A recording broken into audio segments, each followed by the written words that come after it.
Friends, good morning. Welcome to Ghatna Sutra. मैं हूँ दृष्टि जैन और आज हम करेंगे 15 जुलाई 2025 के prelims as well as mains के करंट अफेयर्स, जो आज के न्यूज़पेपर के इंपॉर्टेंट टॉपिक्स हैं। ठीक है, तो हम प्रीलिम्स में सबसे पहला टॉपिक देखते हैं। Inflation continues to cool as food prices crude rates dip. तो बोल रहा है कि इन्फ्लेशन कम हो रहा है क्योंकि फूड प्राइसेस और क्रूड ऑयल के रेट कम हो गए हैं। तो रिटेल इन्फ्लेशन फेल टू 77% लो, कितना 2.1% की कमी आई है उसमें in June 2025, primarily due to a consistent decline in food prices, क्योंकि फूड प्राइसेस में कमी आई है और क्रूड ऑयल रेट में कमी आई है। जो WPI है ना, wholesale price indicator, also showed a contraction after 20 months. तो उसमें भी कॉन्ट्रैक्शन आया है, लेकिन कितने दिनों बाद? After 20 months. अब की हाइलाइट्स देखते हैं। तो रिटेल इन्फ्लेशन क्या होता है? बेसिकली आपको इन्फ्लेशन पता है ना, इन्फ्लेशन क्या होता है? इन्फ्लेशन क्या होता है? Consistent increase in prices is inflation. तो रिटेल इन्फ्लेशन क्या होगा जब हम रिटेल लेवल पे देखते हैं? तो रिटेल इन्फ्लेशन का जो डेटा भी हमने ऊपर पढ़ा कि 2.1% हुआ जून 2025 में। फिर overall food group in WPI 100.3%। अब देखो, ये वाले डाटा है ना, ये हमको याद नहीं रखना है क्योंकि ये क्वार्टरली चेंज होते हैं, तो ये हमको याद नहीं रखना है। ठीक है, इसमें हम की फैक्ट्स में आते हैं सीधे। The ministry of statistics and programme implementation, MOSPI है, वो रिस्पॉन्सिबल है CPI डाटा निकालने के लिए। तो आपको क्वेश्चन आ सकता है कि कंज्यूमर प्राइस इंडेक्स अपने यहाँ कौन निकालता है? तो मॉस्पी निकालता है, ये ध्यान रखना। ठीक है, फिर ministry of commerce and industry office of economic adviser, OEA, office of economic adviser है, वो कौन सी मिनिस्ट्री में है? कॉमर्स एंड इंडस्ट्री में। वो रिलीज़ करती है WPI का डाटा। फिर रिटेल इन्फ्लेशन किसके थ्रू मेजर किया जाता है? तो CPI के थ्रू मेजर किया जाता है। होलसेल इन्फ्लेशन किसके थ्रू मेजर किया जाता है? WPI के थ्रू मेजर किया जाता है। अब बेस इफेक्ट क्या होता है कि बेस इफेक्ट ना एक क्रूशियल रोल प्ले करता है। जैसे कि मान लो अपन को 2027 का पॉपुलेशन निकालना है, तो हम मान लो 2020 को एज अ बेस यूज़ कर रहे हैं, तो वो होता है बेस ईयर। लेकिन बेस इफेक्ट का कैसा रोल आता है कि बेस ईयर में जो पॉपुलेशन रहती है, जो इम्पैक्ट रहता है, वो आपको देखने को मिलता है जब भी आप इंक्रीज़ या डिक्रीज़ निकालते हो। The contraction in WPI shows easing pressure on procedures, possibly enabling better supply chain stability. ठीक है, तो ये हमारे इतना काम का था। अब इसमें ना मेरे को एक चीज़ बताना है कि जैसे CPI और WPI, ठीक है, तो CPI में ना सर्विसेज होती है, ठीक है, WPI में नहीं होती है, ये ध्यान रखना, ये एक इम्पॉर्टेंट फैक्ट है। ठीक है, अब आते हैं हम नेक्स्ट टॉपिक में। New governors for Haryana, Goa, Ladakh gets new LG। तो बोल रहा है कि गवर्नर हरियाणा और गोवा के लिए नए अपॉइंट हुए और लद्दाख के लिए नए लेफ्टिनेंट गवर्नर। लद्दाख में लेफ्टिनेंट गवर्नर होते हैं ना। तो अभी 14 जुलाई को ऑनरेबल प्रेसिडेंट ऑफ इंडिया ने अप्रूव किया है। तो कहाँ के कौन बने ये देख लेते हैं, ये हमारे लिए काम का है। तो कविंद्र गुप्ता, क्या नाम है? Kavinder Gupta has been appointed as the lieutenant governor of Ladakh. और उन्होंने किसको रिप्लेस किया है? Brigadier BD Mishra. तो इसके पहले थे ब्रिगेडियर BD मिश्रा, अभी बने हैं कविंद्र गुप्ता। नेक्स्ट है Ashok Gajapathi Raju, formal civil aviation minister, was appointed as the governor of Goa. तो अभी इसके पहले कौन थे? PS श्रीधरन पिल्लई थे, उनको हटा के अशोक गजपति राजू बने हैं। फिर असीम कुमार घोष, ये वेटरन BJP लीडर है वेस्ट बंगाल से, तो अभी उनको अपॉइंट किया गया as the governor of Haryana और उन्होंने रिप्लेस किया है बंदारू दत्तात्रेय को। एक बार फिर से रिपीट कर लीजिए इसमें, जिसमें याद हो जाए आपको। तो कविंद्र गुप्ता को बनाया गया है lieutenant governor of Ladakh, Ashok Gajapati को बनाया गया है गवर्नर ऑफ गोवा एंड असीम कुमार घोष को बनाया गया है गवर्नर ऑफ हरियाणा। ठीक है, अब कविंद्र गुप्ता के बारे में देख लेते हैं। तो कविंद्र गुप्ता क्या थे? Farmer deputy CM of Jammu and Kashmir. तो ज़्यादा काम का नहीं है, बस इतना ही ध्यान रखना, क्योंकि देखो लीडर्स के बारे में नहीं पूछेगा अनलेस एंड अनटिल वो एकदम अभी प्रेजेंट में मिनिस्टर्स वगैरह हो। अशोक गजपति राजू TDP लीडर हैं फ्रॉम आंध्र प्रदेश। फिर असीम कुमार घोष वेस्ट बंगाल से एसोसिएटेड है, BJP लीडर। अब हम लीगल प्रोविजंस देखते हैं गवर्नर के अपॉइंटमेंट से रिलेटेड। तो आर्टिकल 153 में provides for governor for each state. Article 153 बोलते हैं कि हर एक स्टेट में गवर्नर होना चाहिए। आर्टिकल 155 बोलते हैं कि governor is appointed by the president of India. तो कौन अपॉइंट करते हैं? President of India. 156 में बोला जाता है कि governor holds office during the pleasure of the president. तो जो गवर्नर है वो ऑफिस होल्ड करते हैं प्लेजर ऑफ द प्रेसिडेंट के तक, मतलब जब तक प्रेसिडेंट का मन है। फिर आर्टिकल 239 में बोला गया है कि एडमिनिस्ट्रेशन ऑफ यूनियन टेरिटरीज कौन करेंगे? लेफ्टिनेंट गवर्नर या एडमिनिस्ट्रेटर। कौन से आर्टिकल में? आर्टिकल 239। फिर Jammu and Kashmir reorganisation act है जो 2019 का, उसमें लद्दाख को UT का स्टेटस मिला with LG as its head, और वहाँ के हेड कौन रहेंगे? Lieutenant governor. ठीक है, आई होप ये क्लियर है। फिर next topic is famous for its rhino, Kaziranga records high diversity of grassland birds in survey. तो बोल रहे हैं कि काजीरंगा क्या है? फेमस है राइनो के लिए, but it is also recording high diversity of grassland birds. अभी सर्वे चल रहा है वहाँ पे उस कारण। अब यहाँ पे देखो ये मैप देखो, ये नॉर्थ ईस्ट इंडिया का फॉरेस्ट वाला मैप है। तो ये देखो ये आसाम वाला, आसाम स्टेट है, तो यहाँ पे काजीरंगा है, ये जोरहट के नीचे काजीरंगा, ठीक है। यहाँ पे लोकेशन आपको दिख रही है। In first of its kind survey conducted between March 18 and May 25, 2025, researchers have recorded 43 grassland bird species in Kaziranga National Park and Tiger Reserve. तो काजीरंगा नेशनल पार्क और टाइगर रिजर्व में बर्ड स्पीसीज़ काफ़ी ज़्यादा मिली है। The findings mark a major step in conserving grassland dependent avian species. तो एक बहुत अच्छी न्यूज़ है एवियन स्पीसीज़ के लिए, ठीक है। अब देखो ये कौन सी स्पीसीज़ मिली है, ये हमारे काम की नहीं है, ये नहीं करना है हमको। हम काजीरंगा के बारे में की फैक्ट्स देखेंगे। तो जो काजीरंगा नेशनल पार्क और टाइगर रिजर्व है वो यूनेस्को वर्ल्ड हेरिटेज साइट है। क्या है यूनेस्को वर्ल्ड हेरिटेज साइट? कहाँ पे लोकेटेड है? आसाम में लोकेटेड है। ये वन हॉर्न राइनोसोरस के लिए फेमस है, टाइगर्स, एलिफेंट, स्वैम डियर और डाइवर्स ग्रासलैंड बर्ड पॉपुलेशन के लिए, ठीक है। यहाँ पे बहुत सारी रिवर्स फ्लो करती है काजीरंगा नेशनल पार्क के अलॉन्ग और अक्रॉस। तो उसमें मेन इंपॉर्टेंट है ब्रह्मपुत्रा रिवर, डिफ्लू रिवर, ये ध्यान रखिएगा, ये दो रिवर काफ़ी इंपॉर्टेंट है, ठीक है। फिर फिंस वीवर क्या है? एक rare habitat specific grassland species है जो सिंबॉलिक है इकोसिस्टम की हेल्थ की, जो अपन इकोसिस्टम इंडिकेटर्स बोलते हैं ना, वो है फिंस वीवर। फिर WII wild life institute of India जो देहरादून में, उन्होंने वो की रोल प्ले करते हैं बायोडाइवर्सिटी कंजर्वेशन में, बायोडाइवर्सिटी रिसर्च में। और रामसर कन्वेंशन की बात करें तो रामसर कन्वेंशन क्या चीज़ के लिए है? वेटलैंड्स के लिए। ये पूछ सकता है कि Ramsar convention is associated with which of the following. तो वेटलैंड्स आ जाएगा, ग्रासलैंड आ जाएगा, अलग अलग चीज़ें आ जाएंगी। तो the option correct, the best possible option is wetlands, ठीक है। The next topic is environment ministry defends revised framework for thermal power plants to meet SO2 emission norms. तो एनवायरमेंट मिनिस्ट्री क्या डिफेंड कर रही है कि कैसे SO2 नॉर्म्स मीट करना है, तो क्या क्राइटेरिया सही है।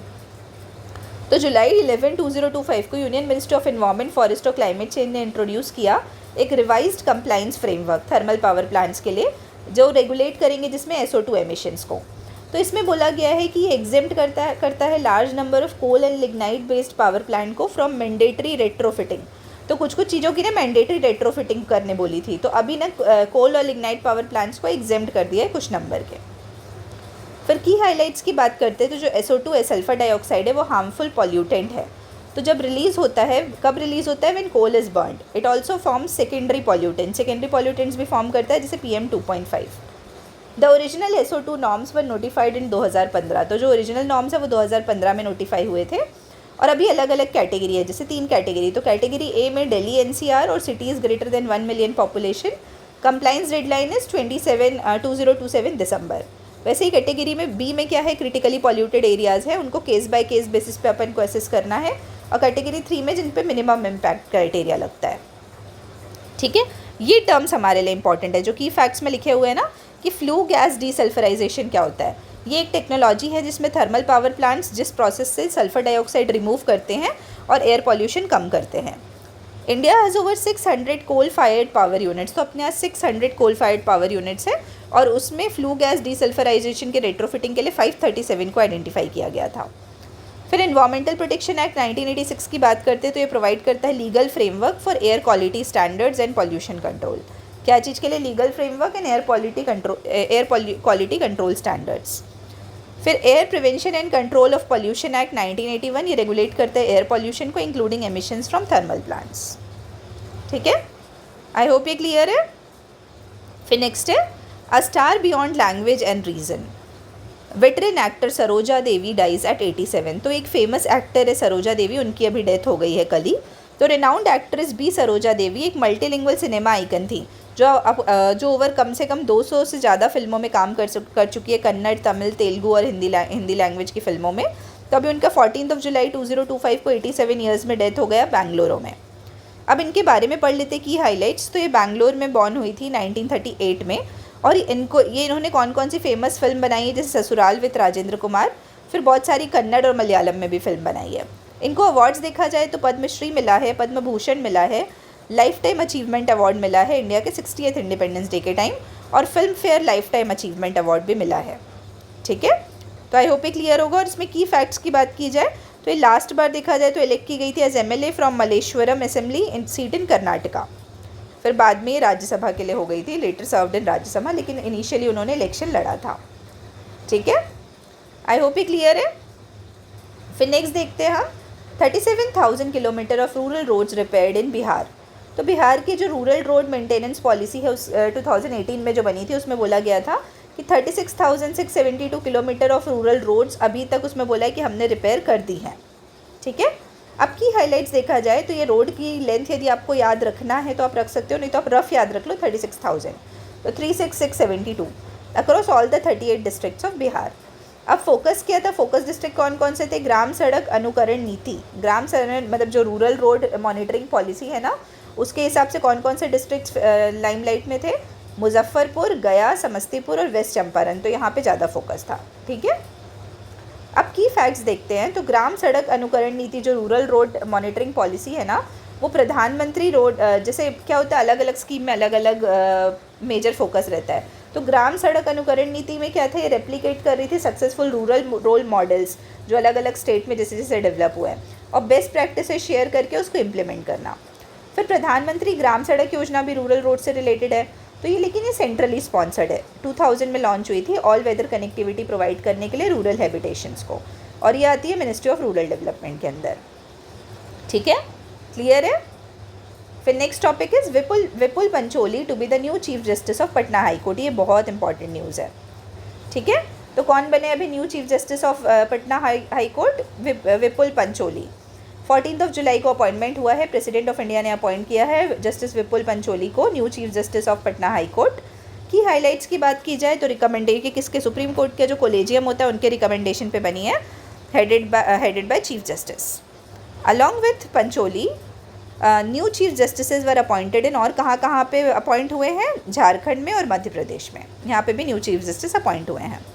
अब अभी अपन बीपीएससी के रेफरेंस में ज़्यादा पढ़ रहे हैं तो हम उसी का इंपॉर्टेंट पढ़ेंगे। ठीक है, अब लीगल और कॉन्स्टिट्यूशनल प्रोविजंस की बात की जाए तो आर्टिकल 214 है जो स्टैब्लिश करता है high court for each state. क्या स्टैब्लिश करता है? High court for each state. फिर आर्टिकल 2171 है जिसमें chief justice of high court appoint होते हैं प्रेसिडेंट ऑफ इंडिया के द्वारा in consultation with chief justice of India and governor of state. तो कैसे अपॉइंट होते हैं ये प्रोसेस दिया है कि अपॉइंट कौन करते हैं? प्रेसिडेंट ऑफ इंडिया करते हैं, लेकिन इन consultation with chief justice of India and governor of state. फिर आर्टिकल 222 की बात की जाए तो deals with transfer of high court जजेस। तो हाई कोर्ट जजेस का कैसे क्या ट्रांसफ़र होगा उससे डील करते हैं। फिर अभी की फैक्ट्स में देखा जाए तो justice Vipul M Pancholi Gujarat high court के अभी जज थे, अभी उनको पटना हाई कोर्ट में शिफ्ट किया गया है एज चीफ जस्टिस। फिर पटना हाई कोर्ट 1916 में बना था और is one among the oldest in eastern India. फिर justice Sanjeev Sachdeva has been appointed as the new chief justice of Madhya Pradesh high court. अभी हमने पढ़ा ना कि मध्य प्रदेश के हाई कोर्ट के भी नए चीफ जस्टिस बने हैं, वैसे ही झारखंड के भी बने हैं। तो झारखंड में है जस्टिस तरलोक सिंह चौहान, मध्य प्रदेश में कौन है? संजीव सचदेवा, और झारखंड में कौन है? तरलोक सिंह चौहान। ठीक है, ध्यान रखिएगा। The last topic for prelim section is first section of 21 kilometre under sea tunnel of the bullet train project between Ghansoli and Shilphata in Maharashtra. तो महाराष्ट्र में जो बुलेट ट्रेन वाला चल रहा था ना प्रोजेक्ट, उससे रिलेटेड न्यूज़ है कि उसमें जो फर्स्ट सेक्शन है वो ऑलमोस्ट बनने वाला है। तो जो Mumbai Ahmedabad high speed rail project है ना, उसका जो फर्स्ट सिग्निफिकेंट सेक्शन है 21 किलोमीटर का, वो ऑलमोस्ट कंप्लीट हो गया और वो ओपन होने वाला है। ठीक है, ये जापानीज़ डिज़ाइन पे बना हुआ है, जापानीज़ टेक्नोलॉजी पे, ये ध्यान रखिएगा।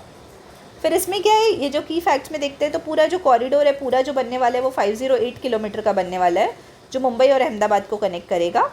और इसमें कितने क्या ब्रिजेज़ है ये नहीं याद रखना है। ठीक है, BKC station in Mumbai will be build 32.5 metre underground, तो इसको इतना अंडरग्राउंड बनाया जाएगा। और Shinkansen E10 will replace E5 models currently used in Japan. तो ये वाली टेक्नोलॉजी शिंकासेन टेक्नोलॉजी पे बनेगा। ठीक है, तो आई होप ये क्लियर है। अब आते हैं हम मेंस वाले टॉपिक में। तो मेंस वाले टॉपिक में हमको सबसे पहले पढ़ना है it does not stop in Bihar. Actually आप सभी को याद है हमने ये एडिटोरियल पढ़ा था इससे रिलेटेड, स्पेशल इंटेंसिव रिविजन से रिलेटेड इलेक्शन कमीशन का। तो उसी के रेफरेंस में ये मैंने काफ़ी अच्छे से आपको समझाया था इलेक्शन कमीशन वाला आर्टिकल। तो बस उसमें लिटिल बिट ऑफ चेंजेस है, उसी टाइप का आर्टिकल है। तो सुप्रीम कोर्ट ने अभी रिसेंटली पिटिशन हर्ड की on the legality of special intensive revision जो बिहार में चल रहा है ना इलेक्टोरल रोल्स का, तो फिर उसके रेफरेंस में है। तो इलेक्शन कमीशन ने क्या डायरेक्ट किया है, preparation of special intensive revision इन बिहार और अदर स्टेट्स। क्यों बोला है? रीवेरिफिकेशन के लिए, रीवेरिफिकेशन ऑफ इलेक्टोरल रोल और इंक्लूजन ऑफ आधार डिटेल के लिए। तो अब इसमें की हाईलाइट्स क्या है कि ऐसा बोला जा रहा है कि यूनिवर्सल एडल्ट सफरेज है वो अंडर थ्रेट है कुछ इशू के कारण। तो यूनिवर्सल एडल्ट सफरेज मतलब कि आप कुछ एक पर्टिकुलर एज के बाद आप वोट कर सकते हो irrespective of caste, creed, gender, anything. तो आप अपने इंडिया में क्या है, एज है 18+ है, तो ये है यूनिवर्सल एडल्ट सफरेज। ये आर्टिकल 326 के अंदर गारंटी की जाती है, ensuring every citizen aged above 18+ can vote without discrimination. तो हिस्टोरिकली इंडिया ने रिजेक्ट किए थे models requiring prior application for voter registration unlike systems in countries like USA. ठीक है, तो पहले हमने ऐसे मॉडल्स रिजेक्ट किए थे।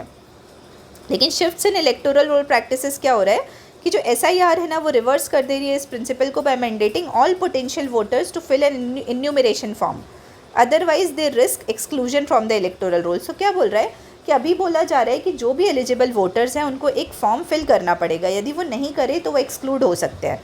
तो एक बहुत बड़ा फॉल आउट है इस चीज़ का। This creates an implicit burden. तो इससे क्या हो जाता है, बर्डन हो जाता है कि लोगों को आना पड़ेगा, वेरिफिकेशन कराना पड़ेगा। अब एक और इशू है कि increased bureaucratic and documentary barriers. तो SIR में SIR डिमांड कर रहा है अलग अलग डॉक्यूमेंट्स के, जैसे सिटीजनशिप वेरिफिकेशन, और इससे क्या हो रहा है, ब्यूरोक्रेटिक डिस्क्रिशन और एरर्स बढ़ जा रहे हैं। और प्रॉब्लम क्या हो जा रही है कि कट ऑफ डेट रखा गया है, आर्बिट्रेरी कट ऑफ डेट जुलाई 2003 की, beyond which documentation and resident proofs are required. तो उसके बाद क्या है, आपको डॉक्यूमेंटेशन और रेसिडेंट प्रूफ चाहिए, तो ऐसे में क्या है, माइग्रेंट्स वगैरह एक्सक्लूड हो जा रहे हैं। तो ये बहुत ज़्यादा बड़ा इशू है। अब इसमें आधे लोगों को क्या डर लग रहा है, डिसएनफ्रेंचाइजमेंट का, कि although they are eligible to vote लेकिन उनको वोटिंग करने नहीं मिलेगी, तो इससे काफ़ी लोग डर रहे हैं। एक्सरसाइज में disproportionately impact those unable to produce documents, जो डॉक्यूमेंट्स नहीं दे पाएंगे उनको दिक्कत हो जाएगी। ठीक है, तो एक्सक्लूड हो जाएंगे वो। फिर इंपॉर्टेंट डेटा की बात की जाए तो आर्टिकल के 74% of the adults are enrolled on electoral roll in India. तो अभी बोला जा रहा है कि अपने यहाँ के जो एडल्ट है उनमें से 74% एनरोल्ड है, कंपेयर टू 96% इन USA। ठीक है, अब वे फॉरवर्ड कि ये सब इश्यूज़ के लिए हमको करना क्या चाहिए। The government and ECI should ensure universal adult suffrage remains automatic, inclusive and accessible. तो ये क्या रहना चाहिए, ऑटोमेटिक रहना चाहिए, इंक्लूसिव रहना चाहिए और एक्सेसिबल रहना चाहिए। Any revision of electoral roll must be transparent रहे, रोबस्ट रहे और यूनिफॉर्म रहे। और जो अभी एग्जिस्टिंग डिजिटल डेटा है ना, उसको आप कैसे alternatives like using existing digital data securely and sparingly without mandatory new documentation. अभी क्या हो रहा है, हम बड़े फिर से डॉक्यूमेंट्स मांग रहे हैं, तो भाई ऑलरेडी जो आपके पास एग्जिस्टिंग डाटा है उसको यूज़ करके यदि आप वेरीफाई कर सकते हो तो ज़्यादा अच्छा रहेगा। ठीक है, आई होप ये क्लियर है।